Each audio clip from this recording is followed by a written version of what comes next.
Good morning and welcome to another episode of Unscripted and Unchained RPG Review. I am DM Bluddworth, and as you can see by the graphics, today's video is a return to my series on the Castle Keeper's Guide of Castles and Crusades, and still continuing with Chapter 4. And today I'm going to focus on NPC Hirelings. This is episode 13 in the series, and going to jump right into this. So let me go to full screen here. So once again, utilizing the most recent printing of the Castles and Crusades Keeper's Guide. Now, the thing about Castles and Crusades that you should remember is that they do not have editions, they have printings. And the essential rules of the game have not really altered that much from 2004 until the present day. All they've done, for the most part, is either reformatting, reorganizing, doing additional layouts, adding some artwork, or upgrading their artwork, and just in general, just improving upon the presentation of their game system. So although there might be a few minor changes from 2004 until today, if you have an older Castle Keeper's Guide, you're good to go. And but if you're looking to get an update and some of these really cool covers that are coming out, these are the homage covers to first edition AD&D covers. If you're looking to go, get those, then absolutely go pick those up. I mean, they are, unbelievable, and the improved layouts are really, really helpful. And you'll see that as I continue going through this series. So, without further ado, let's go right to Hirelings. So this is the third in the NPCs line of episodes. So I dealt initially with adherents, which are generally a general class of NPC. Adherents, you may meet them once and then never again, or they may be kind of like the background, like the barkeep or the stable master or something, someone. So your characters may or may not actually encounter them. Then in the second video, I dealt with Henchmen. Now, Henchmen are same character classes as adventuring classes. They sometimes are used to fill in a gap if someone is out and can't make it back to the game session or the campaign in general. If you lose a player and then you just want to fill in that gap with some NPC until someone else new comes in, then that's where a henchman comes into play. So they're going to be much more fleshed out. And now we're going to deal with hirelings, which are a totally different category of NPC. And we're going to go right into talking about that.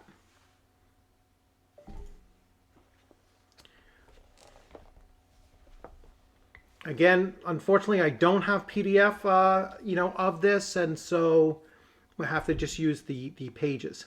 So a hireling is a non-class-based NPC hired to serve characters in general or specific tasks. They are most often used at higher levels to populate strongholds, towers, or to outfit large bodies of men for war. However, lower-level characters may wish to hire their own hirelings for small tasks such as torchbearer or porter. Hirelings are generally inexpensive but have shaky morale and loyalty. They include porters, guardsmen, men-at-arms, laborers, leather workers, teamsters, masons, etc. Creating a hireling, hirelings lie in the gray zone for the castle keeper.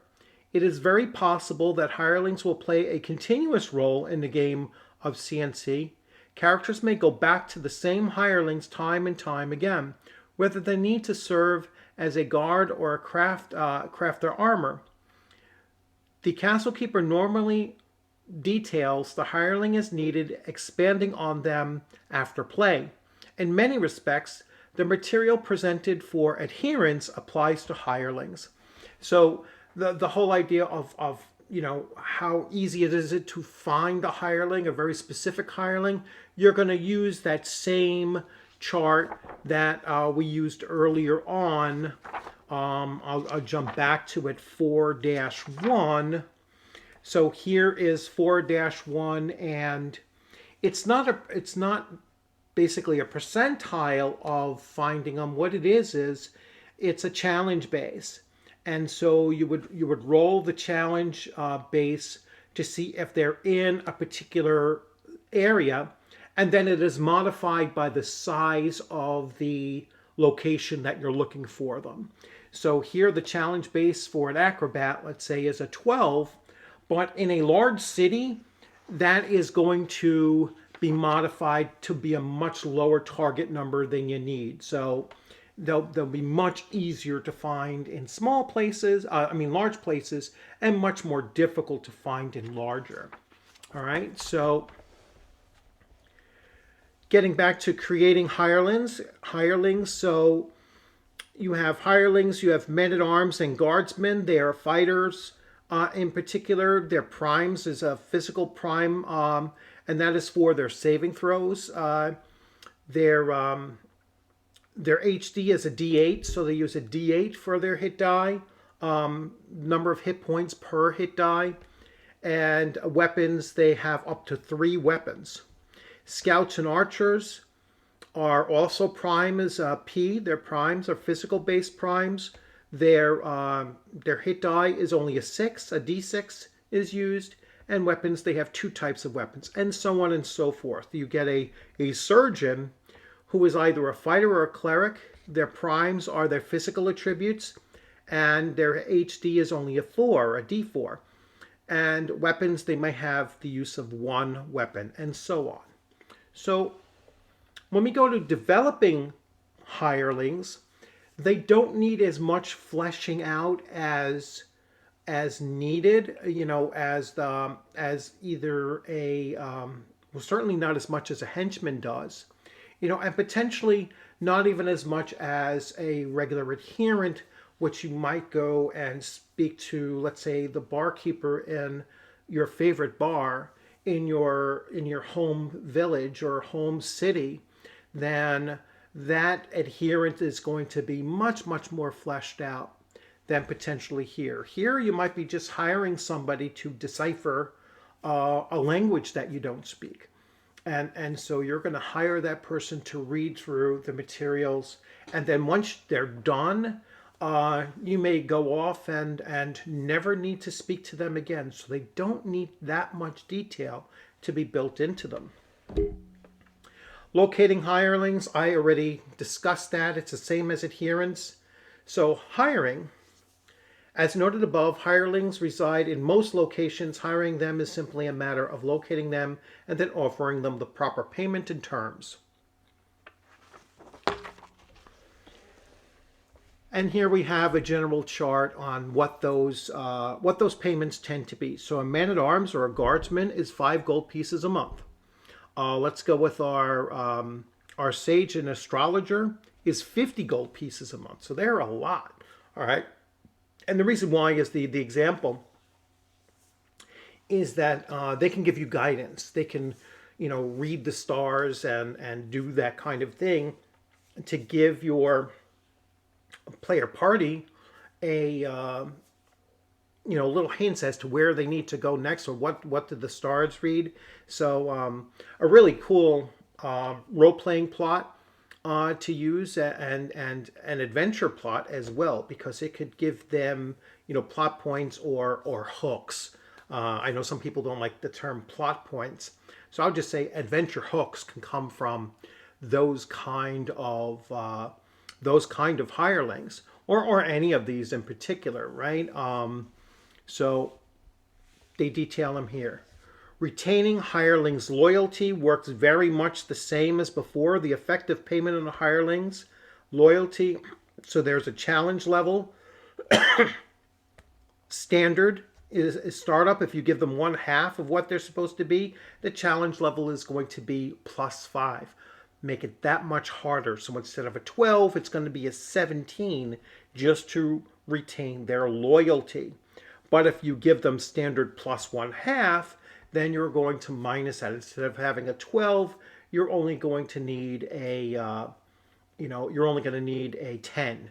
Or if that's not within one of your primaries, it's not your charisma as a primary detail, then it would be 18.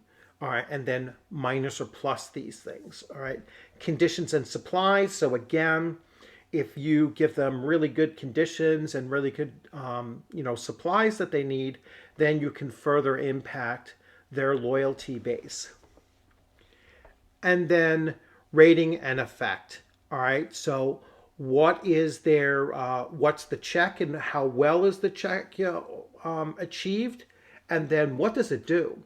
All right, so they remain at the very top. They remain very loyal, fights to near end. All right, these will be people so loyal to you, and this could be like the head chef in your chateau, and you have treated him or her so well for so long that they're willing to nearly sacrifice their own life to protect you. So that's the kind of loyalty that you can actually generate. Not by just rolling a die roll. A die roll is only checking the effectiveness of their loyalty base. You actually have to do these things in order for the die roll to be made. And if they're treated really, really well, the castle keeper can basically say after a certain length of time, you no longer need to do loyalty checks for your hirelings. They may only need to be done if they fail a morale check for whatever reason. And again, this is really up to the castle keeper as to when they want to institute this. All right, so we do morale checks. So as noted, morale is a combat-related role. These reactions of hirelings differ markedly from any other NPC. Generally, hirelings are paid to serve a character. In that respect, they are often called upon to deal with danger and to at least stand with the character at times of duress. So they're basically talking about like your porters or possibly your men-at-arms that you've hired to go along with you, your torchbearer. So if your torchbearer fails his morale check, he or she is going to drop their torch and turn around and run away.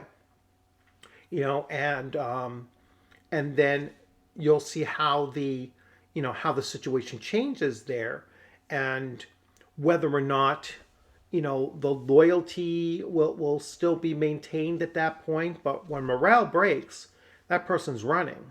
All right, they're certainly not sacrificing themselves for the player or the party that hired them.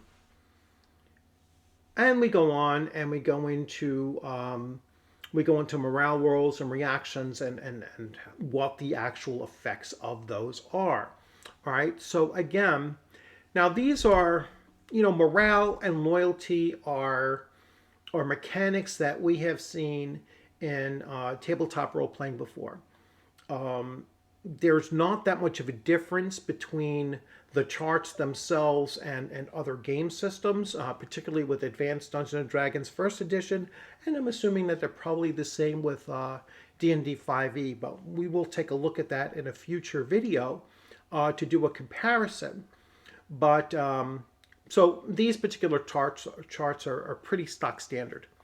The section of different types of NPCs, I think, is a little bit more fleshed out here with Castles and Crusades. But again, I'm going to do a side-by-side comparison of that in a future video. I did want to take a look at another section in here, and that's where we come to NPCs' backgrounds and NPC backgrounds and personalities. All right, and how to use these particular tables. So once you have an NPC that is, that the castle keeper wants to maintain as a reoccurring character, in the player party's experience within their social interactions, then the castle keeper should either assign or randomly roll for the background and personality traits of these named NPCs. We're not talking about the nameless NPCs that are wandering the street that the player characters are going to have virtually no interaction with. Or even if they're going to interact with them, they interact with them for one moment in time, and then they move on and never think about that character again. Now, most of the NPCs that player characters interact with should be assigned backgrounds and personalities. All right. And the reason being is that, this is a very important social interaction that is taking place throughout the career of the player character group. As they get higher up in level, they're going to start to see that, hey, you know what? We can afford and we have a need for hirelings. So my current AD&D first edition campaign, my player party group has their own chateau that they purchased, and that's going to have a staff, between guards perhaps, and certainly cooks and servants. And all of those cooks and servants, once they return there and we reestablish that connection, because it's been a couple months since they've been there, they're going to return there, and each one of those characters that are in that chateau waiting for their return are going to have fleshed out backgrounds and personalities. So let's take a look at that section. Very easy chart, and you can roll it or you can assign it. It's up to you as the castle keeper. So we have the background. A hireling could be a bureaucrat, a ruffian, a commoner, a tradesman, a wizard, a priest, a soldier, an equestrian, a lesser noble, or a greater noble. All right. Now, is your servant in your home? You're a ninth level, petty lord, and are you going to have a greater noble servant? Probably not. And that's why I'm saying that the background here is kind of important to weigh against the player character's experiences, throughout the campaign. Alignment. So you can roll for their alignment, or you can pretty much determine their alignment. So for the most part, you're going to base it on the overall or the common alignment of the location that they're in. Most individuals are going to be, at least in my worldview, as far as my campaign settings are concerned, virtually all humans and all demi-humans within within a larger, like a metropolis or something like that, are going to be lawful neutral. In some places, they might be leaning more towards good, and then in other places, the seedier parts of town, that's where you might get the chaotic and the chaotic neutral, and potentially even the chaotic evil. So various neighborhoods might have a general alignment that is probably not too far off what the main alignment of the overall settlement is going to be, but there may be those neighborhoods where nobody really treads in too often. And then personality traits. So you could have anxious, shy, fearful, boisterous, gruff, rash, temperamental, trollish, judgmental, skeptic, deliberative, reliable, soft-spoken, thoughtful, romantic, courageous, and intuitive, enthusiastic, compassionate, or forgiving. All right. And so there's a variety of these. Now, these aren't so extreme, like you might have mismatches or anything. So these you could just generally roll. And this is for the castle keeper to just quickly create a small way to describe the way that that initial interaction is going to take place with an NPC that the player character party may or may not build a greater relationship with. How not to use NPCs. When properly used, NPCs add a new dimension to the gameplay. Clever castle keepers quickly learn to use them to enhance role playing, introducing, moving along, or concluding plot points, engaging sleepy players, building tension, and so forth. The list is almost limitless. When improperly used, however, the NPC can be detrimental to play, if not downright destructive. Abusing NPCs is an easy thing for the CK to do, even inadvertently, as they make NPCs either too prevalent or non-existent. All right, and what they mean by too prevalent is that the NPC ends up taking too much of a role in what the player characters are doing. And then the players will start using that NPC as a crutch to get them through challenges that they may or may not have spent very much time on. They might just become lazy and complacent about it and say, well, just let the NPC handle it.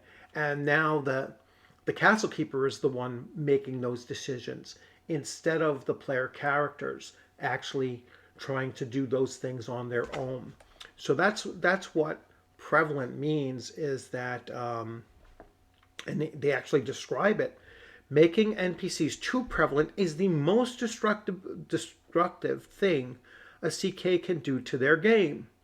This can play out in the power of the NPCs or in the secret knowledge that they bring to the game. Individual NPCs that are more powerful than any one character or whole parties naturally assume the greater role in any conflict-oriented situation. So even, having them swoop in and save the day is probably the worst thing that a castle keeper or a GM or a DM, doesn't matter which game system you're playing, if your NPC has a more starring role than any one player character in the group or the entire player party itself, then there's it's just a very amateurish way of playing an NPC, and you should really try to adjust that and learn from that and try not to do that in the future. When designing NPCs, the CK must keep a game balance in mind. The NPC doesn't have to be dramatically weaker than any one player character, but they should be at least marginally weaker than any character of their class. This has to be mitigated with the circumstances, as some parties may have very weak fighters or none, and therefore need a strong fighter. In this case, consider designing a fighter with other shortcomings, perhaps a lesser intelligence or wisdom. All right, so again, you don't want them to completely outshine any one character, even if they're filling a role that the player party doesn't actually have. As disruptive or as boring the non-player character can be to the game, the effect is it has on the castle keeper and on the game as a whole is even more destructive. The castle keeper generally runs the NPC, though sometimes the players do, but the most part, the castle keeper remains responsible for the way the NPC behaves. So again, they shouldn't outshine, but they shouldn't also be played very boring as well. So you got to strike that balance. All right, and that's what they talk about. So balance. Much like running monsters, encounters, or anything else in the Castle and Crusades, running NPCs is a balancing act. I'm all the way down here, which you really can't see balance. Let's see there. Sorry about that. Running NPCs is a balancing act. It is important that the CK watch the characters engage what they need when they have what they need against what they have and what they are going to need. Design the NPCs in such a way as to make them memorable and interesting, but not overbearing. All right, and that's a really important balancing act, and understand that it is a challenge. Now they do have a section here where the players can start out as hirelings. Oftentimes this is called zero level, and they could start out as hirelings, and they're trying to work their way up to becoming first level, or they're just playing as hirelings throughout their career, and that's the way they do that. You could see a very short devotion to that idea. All right, so it is there, but it's not going to be as prevalent of a gameplay style. So it says occasionally characters seek to put themselves in the position of hirelings, seeking employment from NPCs or caravan guards, bodyguards, adventurers, treasure hunters, and similar. Situations like this offer the CK a host of golden opportunities like this to offer many different adventures and such. I found that once the player characters and the party as a whole starts getting into those middling levels, so they're around level 5 and above, being caravan guards is something that's going to disappear. That's really a first level and possibly a second level activity, where they're just starting out their careers, or they might be zero level and working their way up to first level. And so, as I said, it's the shortest of these sections on on NPCs, and probably for good reason. It's very early on in a player character's career that they might do something along these lines, and it's not something that I believe happens very often thereafter. All right, so there we have pretty much the wrap up on NPCs in Castles and Crusades. And so, as you've seen through these last 3 or possibly 4 videos, the NPC is the way that Castles and Crusades really shines a light on the social interaction pillar. It's easy to get player characters to interact with each other. You have players at the table, whether it's a virtual table or an in-person table, and they almost automatically interact with each other. It's very, very rare, especially in in-person games, for someone to just sit there and be a human dice roller. They're going to interact in some way. By having NPCs and having NPCs as fleshed out as they are here in Castles and Crusades, it really does encourage both the castle keeper to create these NPCs of named NPCs, that have NPCs that the players are going to rely upon for either very specific information or services, or just someone that they like to always visit when they come into a place that they consider their home base. It might be their hometown or whatever. And that interaction is going to take place the more and more they see this character, and they stop being NPCs. They start to become characters in the campaign, and I know a lot of people use the term non-player character, but they are being played once they have a name and they have the once they have a name and they have the castle keeper giving that individual a background and a personality, or certainly once they stat them, they're no longer non-playable or non-played. They're being played, but they're not just being played by the castle keeper. They're being played through the interaction that the players are having with that character. And so even though the NPC is acting in a reactionary way, it takes the player characters to initiate that. And so in a way, the players are playing the NPCs as well.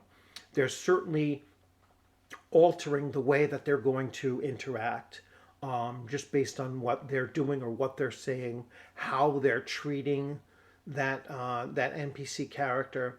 And like I said, once they become named and they have a background and a personality, and there's a frequency of their encountering with the player characters, they're going to become characters in the overall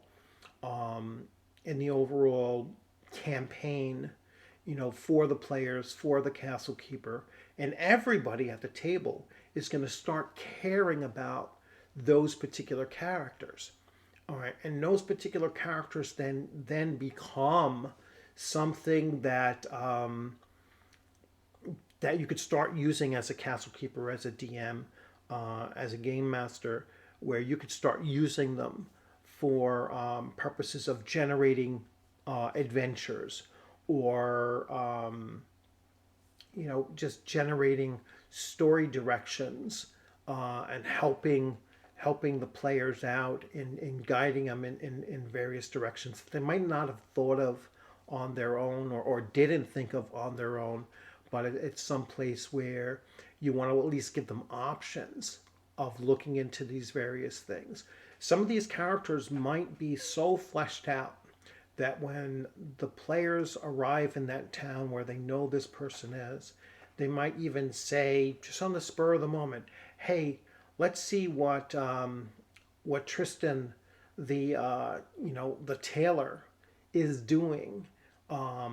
Maybe he's working on something, a new piece, a new dress, or a new robe, or a new whatever, and we'll take a look at it.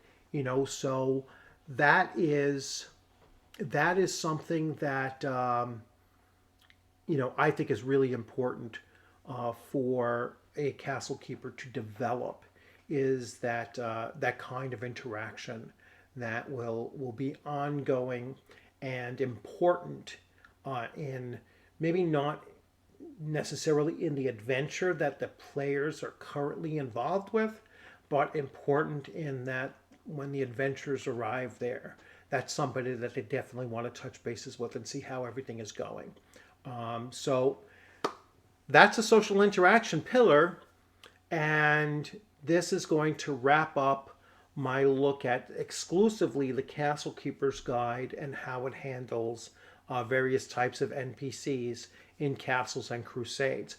The next video in this series, I am going to compare Advanced Dungeons & Dragons First Edition to what we've already spoken about here with Castle Keeper's Guide of Castles and Crusades, and then take a look at how NPCs are dealt with in Dungeons & Dragons 5th Edition. And, I don't want to make it a dispute between the three necessarily. I just want to show how each handles it, and then you could judge on your own. I mean, I'll try not to be biased, but I have a feeling, because I know all three systems, that my bias is still going to be, I think Castles and Crusades does it better. but I want to actually show evidence of that. And so that's why I'm going to do that comparison. So once again, thanks for joining, and hope you liked this video. Please give it a thumbs up if you did. If you have any questions or comments, please leave them in the comments section. If you hadn't subscribed, please consider subscribing. When you subscribe, make sure that you hit the bell so that you get alerts when I do my my next video. And my next video should come up within a day or two. We'll see. I had to do a makeup session of my Advanced Dungeons & Dragons First Edition. I get a late afternoon call to report into work. Even though I'm retired, I still have my second job, so I still had to go in and cover for somebody.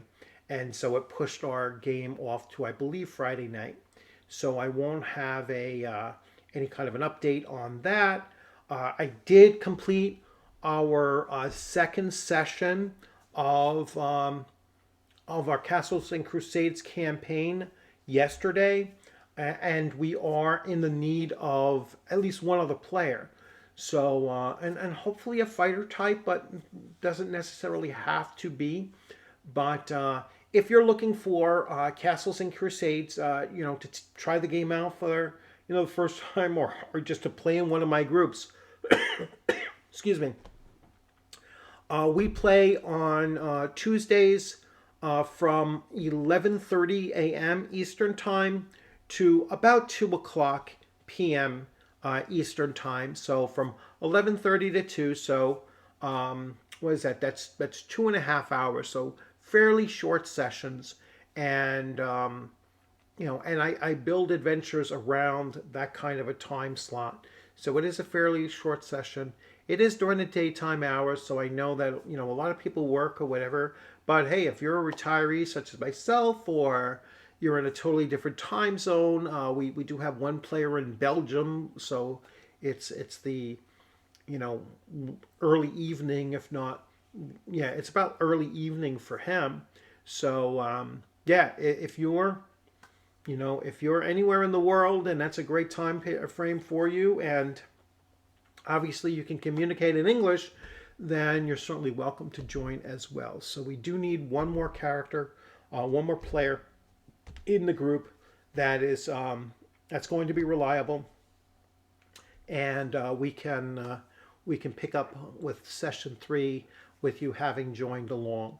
And you can always reach me at Edward James Bluddworth on Facebook, or just leave your little comment in there that you're interested, and we will connect up based on this video here in the comments section, and we'll figure out a way to touch bases so that I can bring you on into that game session if you wish.